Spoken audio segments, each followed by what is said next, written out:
안녕하십니까. 네, 오늘 8월 둘째 주 예배입니다. 오늘도 비대면으로 예배를 드리겠습니다. 각자의 자리에서 우리 교우 여러분들과 이웃 여러분 아름다운 예배에 동참하시기 바랍니다. 이제 마음을 모아서 함께 기도하겠습니다.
사랑의 하나님, 하나님은 모든 것이 충만하십니다.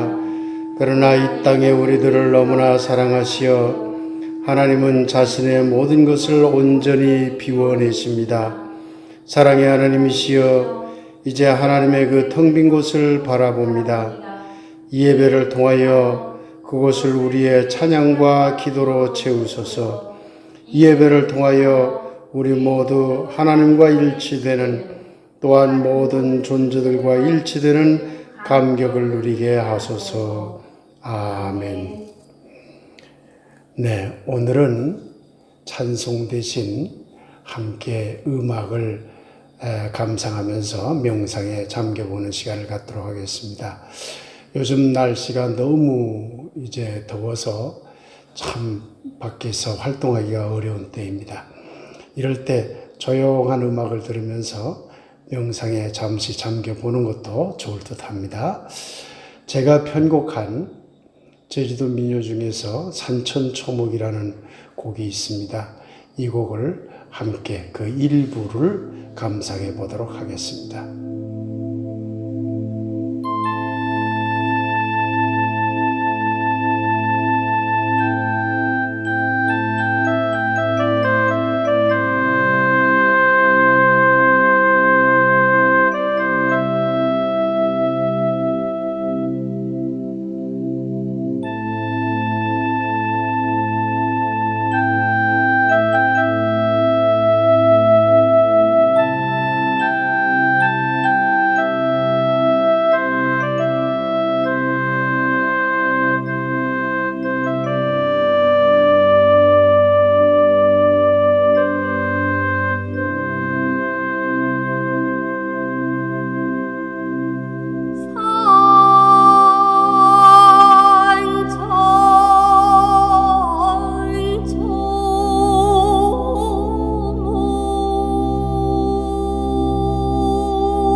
감사합니다.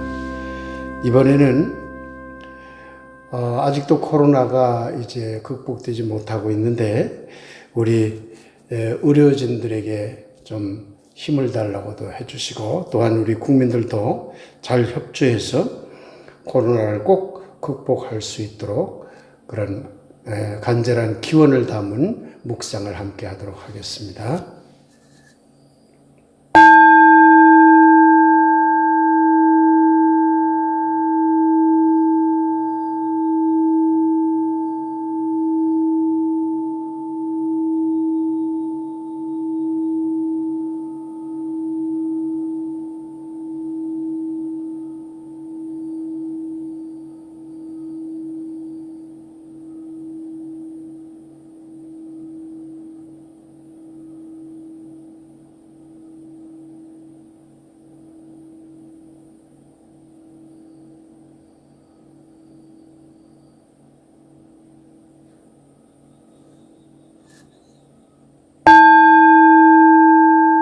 네, 이제 오늘의 말씀을 함께 읽도록 하겠습니다.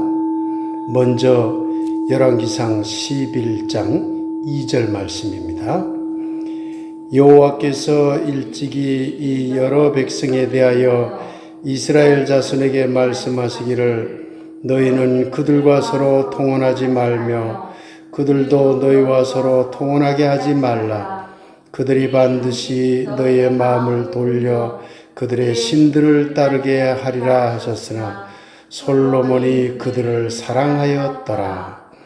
누가복음 5장 30절과 6장 2절을 함께 이어서 읽겠습니다. 바리새인과 그들의 서기관들이 그 제자들을 비방하여 이르되 너희가 어찌하여 세리와 죄인과 함께 먹고 마시느냐. 어떤 바리새인이 말하되 어찌하여 안식일에 하지 못할 일을 하느냐. 이번에는 잠언 14장 4절입니다. 소가 없으면 구유는 깨끗하려니와 소의 힘으로 얻는 것이 많으니라. 말씀을 받습니다. 아멘. 항상 그분이 뒤에 서서 찬양하도록 하겠습니다. 박혜란 교우가 작사한 곡입니다.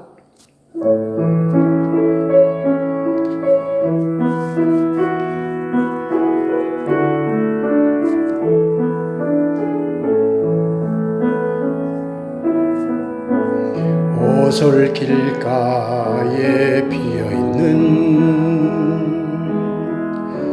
작은 꽃들을 아침 이슬에 목축이며 미소 가득하네. 나무가지에 모여 앉은 작은 새들을 아침 햇살에 몸녹이며 맑은 노래하네.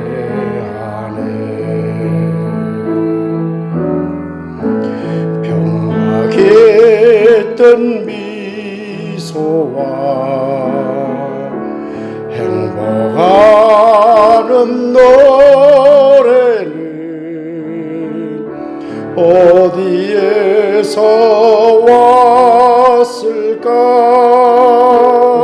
어디에서 왔을까. 작은 꽃잎 향한 하나님의 평화로움이 있나니. 작은 새들 향한 하나님의 맑은 축복이 있나니. 모든 생명들이 서로 얽혀 살아가는 동안에 항상 그분이 뒤에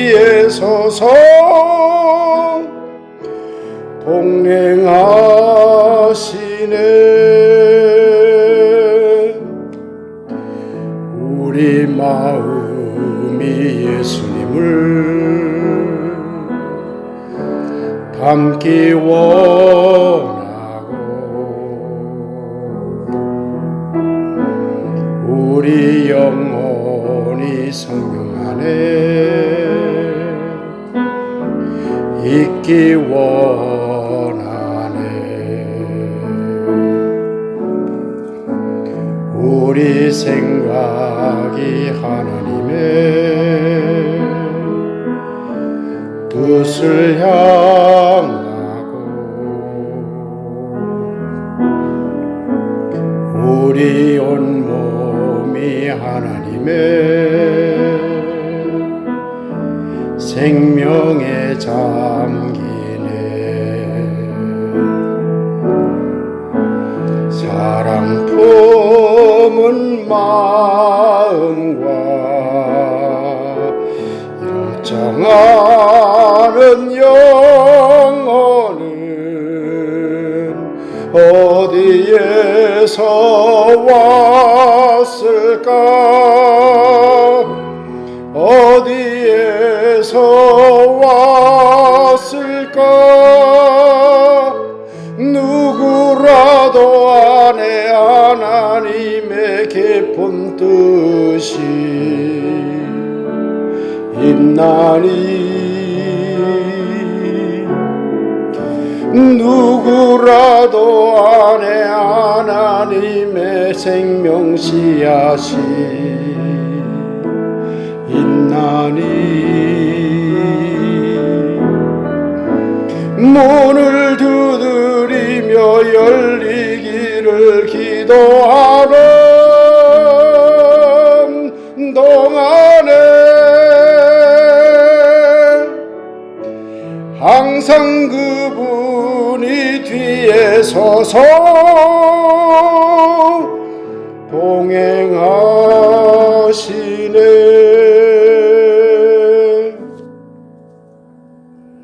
네, 감사합니다.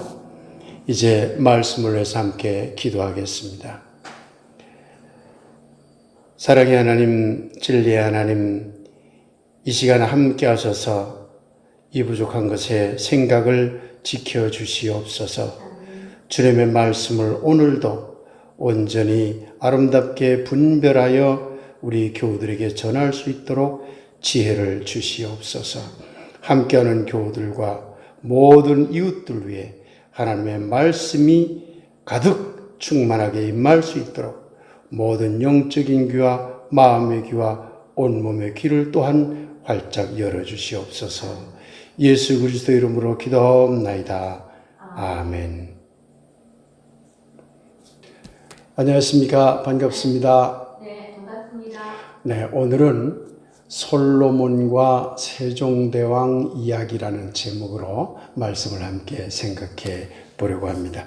오늘도 말씀을 함께 나눌 때에 하나님의 진리의 축복이 여러분 모두에게 넘치고 넘치게 되길 하나님과 우리 모두의 이름으로 간절히 축원드립니다. 아멘. 오늘 조금 전에 산천초목이라는 노래를 함께 감상해 보았습니다. 이 곡은 참 제가 오래전에 그 국악적인 본래의 제주 민요를 가지고 다양한 현대적인 기법을 서로 섞어서 아름답게 편곡한 곡입니다. 좀 부끄럽습니다만은 이 곡이 오래전에 문화관광부에서 선정한 한국을 알리는 대표적인 10곡의 노래에도 선정된 곡입니다. 저 개인적으로는 참 영광스러운 일이었습니다만은 많은 사람들이 지금도 이 곡을 자주 들으면서 좋아한다는 그런 이야기를 듣고 있습니다. 그런데 한 3년 전쯤에 제가 한국민요학회 여러 가지 활동을 교수로 있을 때 했었는데 한 학술 대회에서 21세기라는 이 현대 이 시대에 한국 민요 또는 넓게 보면 이 세상의 민요를 어떻게 우리가 다뤄야 할 것인가 라는 주제를 가지고 열심히 학자들이 토론했습니다. 그 자리에서 제가 발제를 해달라고 해서 기본적인 발제를 했습니다. 발제를 하고 이 곡도 함께 들었습니다. 옛날 노래라고 해서 옛 노래 그대로 보존하자는 것도 중요하지만 그것을 가지고 새로운 것들과 서로 섞어서 함께 융합해서 이 시대에 맞는 그런 노래로 탈바꿈시키는 것도 중요하다라는 그러한 발제를 했지요. 그래서 제가 그날 제주도에 급한 일이 있어서 발제만 하고 이제 돌아왔습니다. 근데 나중에 전북대학교에 제가 개인적으로 친하게 지내는 교수님이 전화가 왔습니다. 와서 하는 소리가 교수님이 떠나고 나서 전체 토론을 할 때 아무개 대학의 아무개 교수가요 교수님을 엄청 비난하더라고요. 왜요? 하고 제가 깜짝 놀라서 물었더니만 민요는 순수해야 된다는 것이에요. 다른 것과 절대 섞으면 안 되고 오로지 그 민요 그대로 옛날 그대로만 전승해야 된다고 그러면서 조영배 교수님은 이제까지 다른 것들과의 만남을 너무 강조한다고 하면서 강하게 비판하더라는 이야기를 들었습니다. 이 말씀을 함께 듣는 여러분의 생각은 어떠신가요? 옛날 노래는 옛날 노래 그대로 그 자리에 그대로 순수하게 멈춰 있어야 할까요? 아니면 새로운 것들과 또는 다른 노래들과 함께 만나서 아름답게 보다 더 승화하는 것이 좋을까요? 요즘 이날치라는 국악 그룹이 열심히 우리나라 국악을 가지고 요즘 젊은이들에게 맞는 그런 스타일로 바꾸는 운동을 하고 있지요. 저도 들어보았는데 저 개인적으로 다소 아쉬운 점도 없지 않았지만 그러나 그 젊은이들이 그 노력하는 서로 다양한 양식을 서로 섞어서 새로운 음악을 만들고자 하는 그 노력은 정말 큰 박수를 보내도 될 것으로 그렇게 생각이 들었습니다. 열왕기상 11장 오늘 이야기를 함께 생각해 보겠습니다. 여러분 솔로몬에 대해 얼마나 알고 있습니까? 아마 매우 지혜로운 왕, 유대라는 나라를 아주 강력한 나라로 부흥시킨 왕, 이 정도 알고 있지 않을까요? 제가 성경을 이렇게 찾아보면서 성서에 나오는 여러 인물들, 그게 이스라엘 왕이 됐건 선지자가 됐건 그 밖에 여러 다양한 인물들, 그 인물들 중에서 포괄적인 성격을 가진 인물을 찾기가 매우 어려웠습니다. 왜 그럴까 생각해 보니 이스라엘 민족의 유대 민족적인 신앙 체계가 다른 종교, 다른 문화와 분리하는 시스템을 갖고 있었기 때문에 그 성서에 나오는 대표적인 인물들이 분리적인 의식을 갖고 있었지 다른 것들과 함께 섞어서 가겠다는 의식을 갖지 못했던 것이죠. 그런데 오늘 저는 솔로몬을 통해서 새로운 면을 함께 찾아보고자 하는 것입니다. 오늘 본문은 다른 종교와 섞지 마라. 다른 여성들을, 다른 민족의 여성들을 끌어들이지 마라. 그럼에도 불구하고 솔로몬은 다른 민족의 여성들을 자기 아내로 삼았고 나중에는 종교까지도 다른 종교를 허용했다. 그 얘기입니다. 오늘 본문 이야기가 그런 내용입니다. 여러분은 어떻게 생각하세요? 솔로몬이 타락한 것일까요? 이 점에 대해서 오늘 깊이 한번 같이 생각해 봅시다. 솔로몬은 도대체 어떤 인물이었을까? 솔로몬이 구체적으로 어떤 인물이었을지 성서가 말하는 한계가 있기 때문에 명확하게 알 수는 없지만 몇 가지 성서에 의해서 솔로몬이 이러이러한 인물이었다는 것을 객관적으로 알 수 있는 사실이 있습니다. 첫째는 그는 지혜를 구한 사람이었습니다. 성서에 의하자면 그렇습니다. 지혜가 무엇인가 하는 점에 대해서는 논란이 있을 수 있지만 그러나 적어도 지혜를 갈구한 왕으로 유명합니다. 두 번째는요, 주변 국가의 권력자들의 딸들과 또 많은 여성들을 부인으로 삼았어요. 성서에 보면 수백 명이었다고 하니 정말 어마어마한 여인들을 아내로 삼은 것 같습니다. 이것이 성적인 타락인지 아니면 주변 국가들과의 어떤 정략적, 정치적, 사회적인 어떤 관계 맺기를 하고자 하는 지혜에서 나오는 것인지는 정확하지 않지만 적어도 많은 여성, 많은 다른 나라 여성들을, 다른 민족의 여성들을 아내로 삼았다고 하는 것만큼은 분명해 보입니다. 또 한 가지요.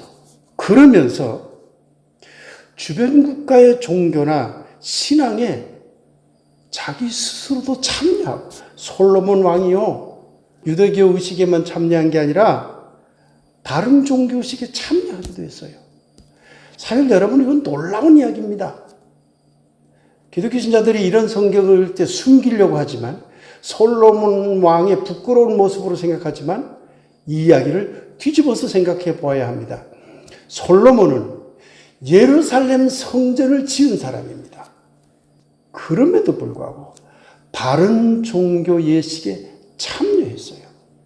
왜 그랬을까? 그건 솔로몬이 타락했기 때문이다. 정말 그럴까? 아니면 다른 어떤 이유가 있어서일까? 함께 고민해 보았으면 합니다. 그리고 솔로몬은 당대 주변국들과 안정된 관계 유지를 통해서 그야말로 경제를 부흥시키고 당시의 문화를 부흥시킨 정말 훌륭한 임금이었던 것만은 분명해 보입니다. 저는 개인적으로 솔로몬 왕과 세종대왕이 참 비슷한 인물이라는 생각이 듭니다. 우리는 세종대왕 그러면 너무나 훌륭한 사람이어서 단점이 마치 없는 것처럼 그렇게 생각하기 쉽지만 사실 세종대왕은 단점도 많이 가졌던 사람입니다. 세종대왕하고 솔로몬은 비슷한 점이 너무 많습니다. 솔로몬이 큰아들이 아니었어요. 그런데도 형제들과의 관계에서 왕이 됐죠. 세종대왕도 마찬가지죠. 세종대왕도 세 번째 아들이었어요. 그럼에도 불구하고 왕이 되었죠. 묘하게 비슷하지요. 그런데요, 솔로몬이 지혜의 왕이었던 것처럼 세종대왕은 솔로몬 그 이상으로 매우 지혜로운 임금이었던 것이 확실합니다.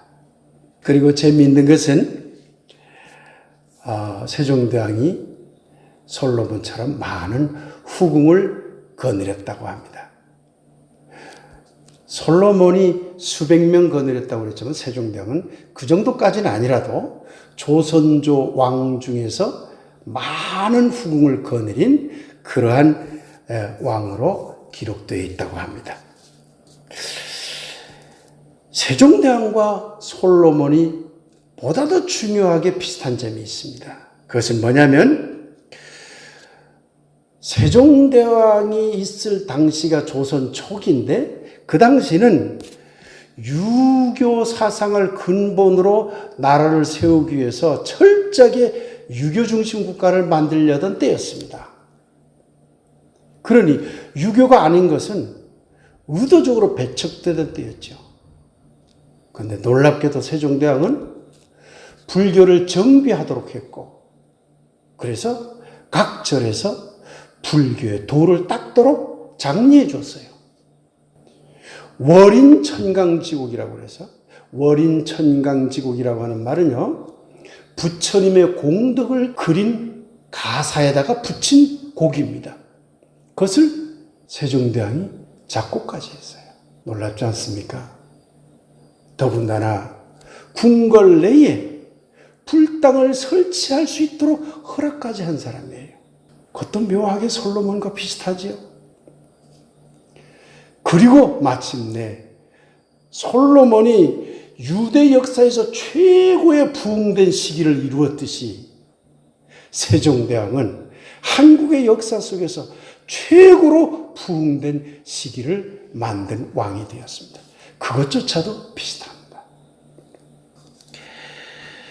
솔로몬과 세종대왕의 공통점이 있다면, 이 두 인물의 지혜로움이 있다면, 이 두 인물이 주변국과 왜 바람직한 관계를 맺을 수 있었는지 그 이유를 찾자면, 왜 이 두 인물이 다른 종교와 다른 사상에 관대했는지 그 이유를 찾자면, 그 결과 어떻게 놀라운 국가 부흥을 이루었는지 그 원동력을 찾자면, 그것은 정치적으로도 서로 다른 것들을 섞었고, 종교적으로도 서로 다른 것들을 섞었고, 문화적으로도 서로 다른 것들을 섞는 데에 두 임금이 능동적이고 적극적으로 참여했다는 것입니다. 거기에 두 사람의 공통점이 있습니다.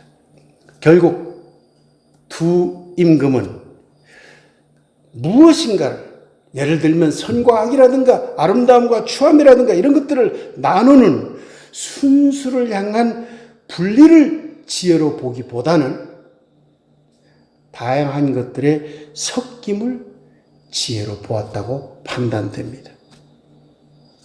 그것이 국가 부흥의 원동력이었다는 말입니다. 오늘 우리는 누가복음 이야기를 함께 읽었습니다. 예수님의 제자들이 세리들과 죄인들과 자유롭게 먹고 마셨어요. 그러니까 바리새인과 그 바리새인 중에 높은 사람들인 서기관들이 어찌해서 당신의 제자들은 저렇게 세리들과 죄인들과 함께 어울리면서 먹고 마시느냐? 야단치는 장면입니다. 6장 2절 이야기는 유명한 이야기죠. 제자들이 안식일날 밀밭을 지나가다가 배고프니 이삭을 따서 먹었어요. 그러자 바리새인들이 그것을 보고 어찌해서 당신의 제자는 안식일에 해서는 안 될 일을 하고 있는 것입니까? 이렇게 외쳤지요. 여러분, 바리새인과 예수님은 성경에 보면 매번 갈등을 일으켰어요. 왜 그랬을까요? 정결법에서도 갈등을 일으키죠. 안식일법에서도 갈등을 일으키죠. 사마리아 문제에 대해서도 갈등을 일으키죠. 병자들에 대한 문제에서조차 갈등을 일으킵니다. 왜 그랬을 것 같습니까? 바리새인은 선과 악을 분리하려고 했어요. 그래서 선함이라고 하는 것이 순수한 것이라고 믿었어요. 그리고는 순수한 자기들은 항상 의인의 자리에 있기 때문에 저 뒤섞여서 먹는 죄인들과 함께 할 수 없다고 배타했죠. 이것이 바리새인입니다. 바리새인은 선함을 추구한 사람들이에요. 옳음을 추구한 사람들이에요. 그래서 불의와 악함을 배타한 사람들입니다. 아니, 그런데 예수님은 그 바리새인들을 비판한 거예요. 이상하잖아요. 선함을 추구하고 의로움을 추구하고 하나님의 말씀을 정말 잘 지키기 위해서 애썼던 바리새인들을 예수님이 왜 비판했을까요? 예수님은요, 바리새인과 반대의 길을 간 겁니다. 선악을 분리하기보다는 의인과 죄인을 함께 섞어서 한 자리에 모이도록 하려고 했어요. 그래서 서로 다른 생각과 다른 가치와 다른 사람들이 함께 살기와 공존을 주고 있죠. 바리새인들이 선과 악을 분리하는 것은 매우 겉으로 좋아 보이지만 독선과 위선을 낳을 수 있습니다. 물론 예수님이 원했던 함께 섞어서 살아가자고 하는 것도 평화 공존을 이루지만 자칫 잘못하면 아주 혼탁스럽고 추함에 빠질 수가 있습니다. 이게 다 장단점이 다 있는 것이에요. 그런데 예수님은 분리를 선택한 것이 아니라 섞음을 선택했다는 것입니다.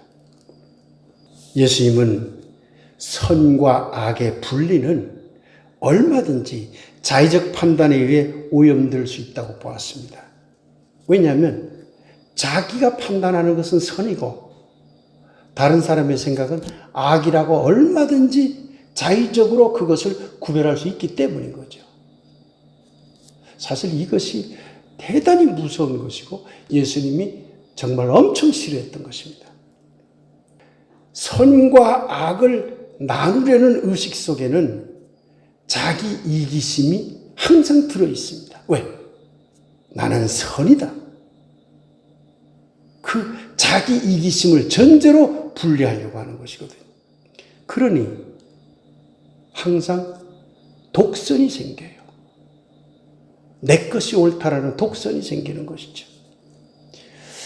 그런데 인간이요, 자기가 온전한 순수함이 아니라는 것을 인간은 본능적으로 압니다. 내가 존재하는 것 자체가 다양한 것이 섞여져 있다는 것을 본능적으로 알아요.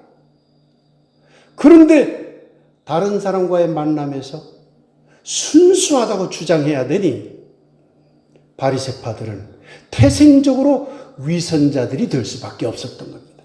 그래서 예수님이 이 위선자들아, 이 회칠한 무덤과 같은 자들아 라고 야단쳤던 것입니다. 여러분, 솔로몬이나 세종대왕이나 예수님은 모두 순수를 가장한 분리보다는 다양한 것들의 섞임을 지혜로 보았다는 공통점을 갖고 있는 것입니다. 선과 악의 분리, 아름다움과 더러움의 분리, 참됨과 거짓의 분리는 순수함을 목표로 합니다. 그런데 문제는 과연 순수함이란 존재 가능한가 하는 점입니다. 순수함이란 본질로서든 현상으로서든 있을 수 없습니다. 모든 존재와 모든 현상, 더군다나 모든 생명은 애초부터 섞임이기 때문입니다. 이 세상에 섞이지 않은 존재는 없습니다. 모두 다 섞여 있어요. 따라서 순수를 위한 모든 분리심, 바리새인과 같은 분리의식은 앞서 말씀드렸듯이 자기들의 판단을 정당화하기 위해서 나온 이기심에 지나지 않습니다. 그러니 자기들의 가치 판단과 다른 것들에 대해서는 배탈을 정당화하며 다른 가치를 자기와 같은 가치로 바꾸기 위한 동일성의 폭력을 휘두르며 이를 정당화하는 악을 도리어 선이라고 주장하게 되는 것입니다. 이것이 독선인 겁니다. 순수는 다른 것과의 섞임을 거부하기 때문에 처음부터 그 색깔 그대로 유지되기를 원합니다. 다른 색이 들어오는 것은 섞이는 현상이니까 거부하게 되죠. 그러니 새로운 색깔을 만들 수 있는 구조는 순수한 가치 판단 안에서는 생길 수가 없어요. 새로운 색깔을 아예 만들 수가 없어요. 파란 것이 순수라고 믿는 사람들은 절대 파란 것 밖으로 나갈 수가 없어요. 왜? 나가면 타락이라고 생각할 수밖에 없기 때문에. 그러니 순수는 새로운 것을 창출할 수 없고 순수는 새로운 생명을 창출해낼 수 없습니다. 이것이 순수의 역설입니다. 순수가 참으로 좋은 것처럼 보여지지만 생명을 낳을 수가 없어요.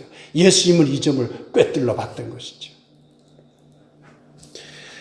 그래서 예수님은 사랑을 택한 것입니다. 사랑이란 사실요, 순수함이 아닙니다. 사랑은 섞임입니다. 왜? 서로 다른 것이 만나야 사랑은 이루어지기 때문에 그렇습니다. 그러지 않고서는 사랑이 이루어질 수가 없어요. 섞임은요, 사실 시끄럽습니다. 다양한 것들 섞어보세요. 왁자지껄 할 수밖에 없어요. 섞으면요, 자꾸 변해요. 이색저색 섞으니 오늘은 희금으로 색됐다가 다음날은 노릇으로만 색되고 자꾸 바뀌는 것이 섞임 현상이에요. 종종 지저분해지기도 합니다. 섞이는 과정이 생동적이기 때문에 새로운 색깔을 완성하기 전까지는 좀 이게 혼탁스러워지기도 해요. 그렇지만 섞임은 항상 새로운 색깔을 만들 수 있고 새로운 아름다움을 만들 수 있고 결국에는 새로운 생명까지도 만들 수 있게 되는 것입니다. 예수님이 꿈꾼 하나님 나라는 순수의 나라가 아닙니다. 예수님이 꿈꾼 하나님 나라는 섞임의 나라입니다. 그래서 예수님이 말한 하나님 나라는 잔치집과 같다고 한 것입니다. 잔치집 가보세요. 누구 나와서 왁자지껄 시끄럽잖아요. 서로 뒤섞이잖아요. 그게 하나님 나라라는 거예요. 그래서 예수님은 겨자나무, 큰 나무와 같다고 한 겁니다. 온갖 새들이 모여들어서 울어대잖아요. 시끄럽고 번잡하고 그러잖아요. 그리고 예수님은 하나님 나라를 누룩에 비유했어요. 왜 누룩에 비유했을까요? 하얀 빵가루가 있다고 해보세요. 그 하얀 빵가루만 그대로 있으면 새로운 것을 만들 수가 없어요. 새로운 생명을 만들 수가 없어요. 누룩을 섞어야 그것이 활성화되어서 부풀어 올라서 빵도 만들고 술도 만들고 그러는 것이죠. 그래야 하나님 나라가 된다는 것입니다. 그래서 하나님 나라를 누룩에 비유한 것입니다. 오늘 잠언 이야기를 함께 읽었습니다. 사실은 잠언은요, 기본적으로 선과 악을 나누는 입장에서 쓰인 그런 경구책인 건 맞습니다. 그런데 잠언을 이렇게 읽다 보면 그것을 거부하는 다른 관점의 경구들이 종종 나타납니다. 그게 성서의 역사에서 조금씩 바뀌는 거죠. 오늘 본문도 새로운 잠언입니다. 잠언 14장 4절에는 소가 없으면 소의 구유는 깨끗해진다.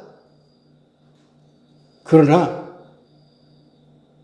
소가 없으면 그 다음에 아무것도 할 수 없느니라. 이 얘기는 무슨 얘기일까요? 소가 있어야 많은 일을, 새로운 일들을 생산해낼 수 있다는 것이죠. 그러나 소의 여물통을 가보면 더러워질 수 있다는 거잖아요. 이 얘기는 무슨 얘기냐면 순수를 가장해서 독선에 빠지면 아무런 생산도 못 해낸다는 그런 경구입니다.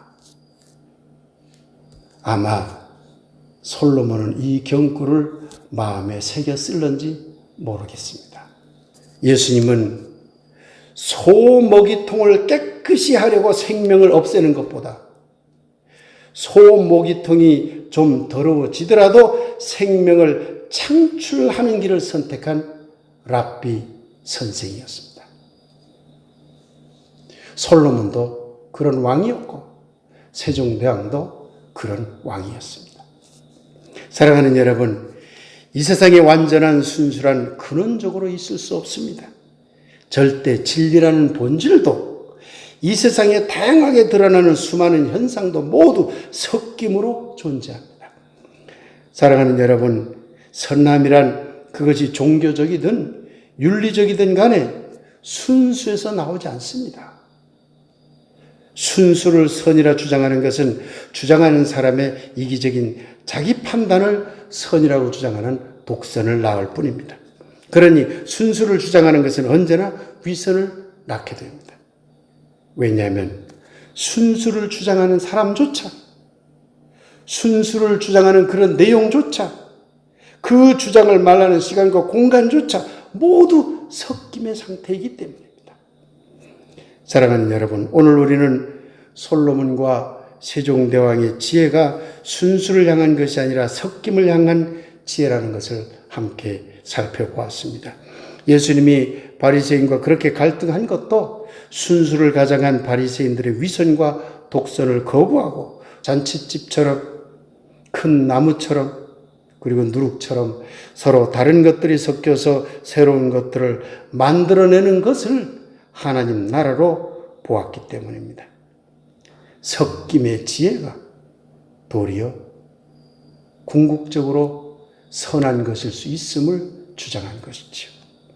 한국의 기독교 신자 여러분, 우리가 혹시 바리새인처럼 기독교만이 순수한 절대 진리이며 예수만이 순수한 완전자라고 외치며 다른 것들을 분리하고 배타하는 독선자들이 되고 있지는 않은지 되돌아보도록 합시다. 한국의 기독교 신자 여러분, 그리고 또한 그런 생각과 신앙이 누적되어 이제 우리의 생각과 행동이 자신도 모르는 사이에 항상 위선의 자리에서 이루어지고 있지는 않은지 살펴보도록 합시다. 만일 우리가 그러고 있다면 우리는 예수님의 지혜를 버리고 바리새인들의 위선을 따르는 것이 됩니다. 여러분 모두 예수님이 왜 바리새인들과 그렇게 갈등했는지, 왜 바리새인들을 위선자, 회칠한 무덤과 같은 자라고 비판하였는지를 깊이 생각하는 신앙인이 되길 빕니다. 한국의 기독교 신자 중에 바리새인과 같은 독선적이며 위선적인 신앙인이 너무나 많기에 이런 기원을 해봅니다. 사랑하는 들빛교회 교우 여러분을 축복합니다. 이 말씀에 함께하는 여러분을 축복합니다. 여러분은 순수를 가장한 독선의 자리보다 잔칫집에서 함께 어울리는 뒤섞임의 자리에 일찍부터 참여해왔다고 믿기 때문입니다. 그런 여러분 위해 솔로몬처럼 세종대왕처럼 그리고 예수님처럼 다양한 섞임을 통해 새로운 생명력을 창출하는 축복이 넘치고 넘치게 되길 하나님과 우리 모두의 이름으로 간절히 기원합니다. 아멘.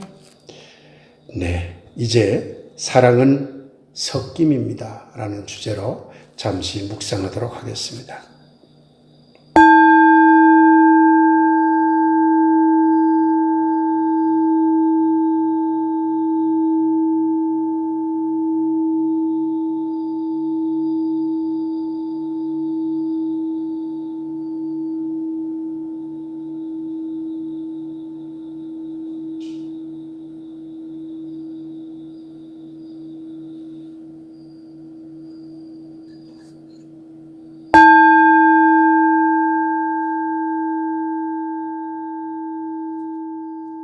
네, 이제 교회에서 알리는 말씀 전해드립니다.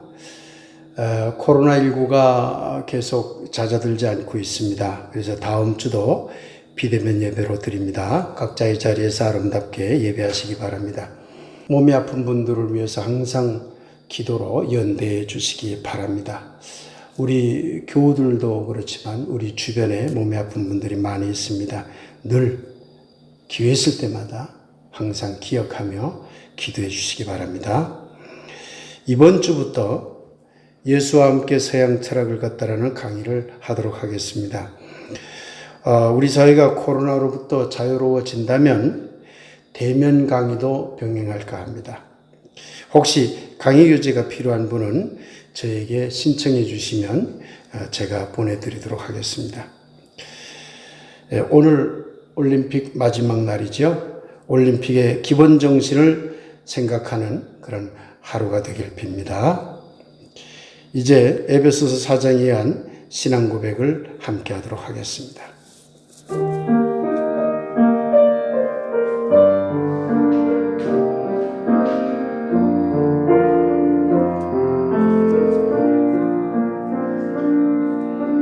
모든 겸손과 온유로 하고 오래 참음으로 사랑 가운데서 서로 용납하고 평안에 매는 줄로 성령이 하나 되게 하신 것을 힘써 지키라.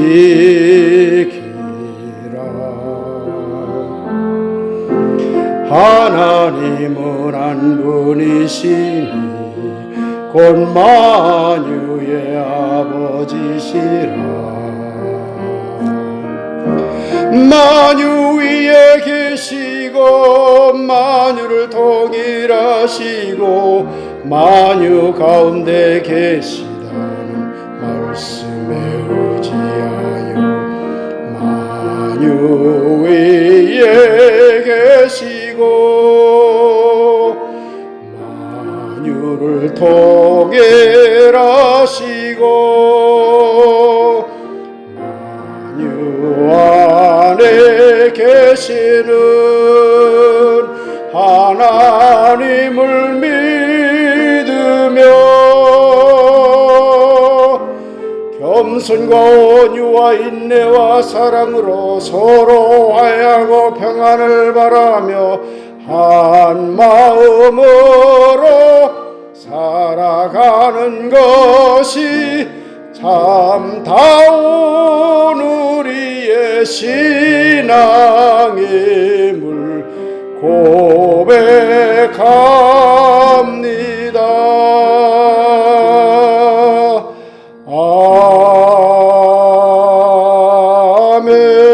아멘. 기도하겠습니다. 사랑의 하나님, 지혜의 하나님, 우리 주위에 많은 분들이 몸이 아픕니다. 또한 마음과 영혼이 아픕니다. 주님께서 다 아시오니 헤아려 그들과 동행하시며 치유하여 주시옵소서. 이제는 우리를 구하신 예수 그리스도의 구원의 은혜와 아버지 하나님의 크고 놀라운 사랑하심과 성령님의 감동 감화 소통이 이 시간 각자의 자리에서 아름답게 예배에 참여하는 우리 교우들과 함께하는 이웃들 그리고 사랑하는 모든 가족들을 위해 지금부터 영원히 함께하기를 간절히 축원하옵나이다.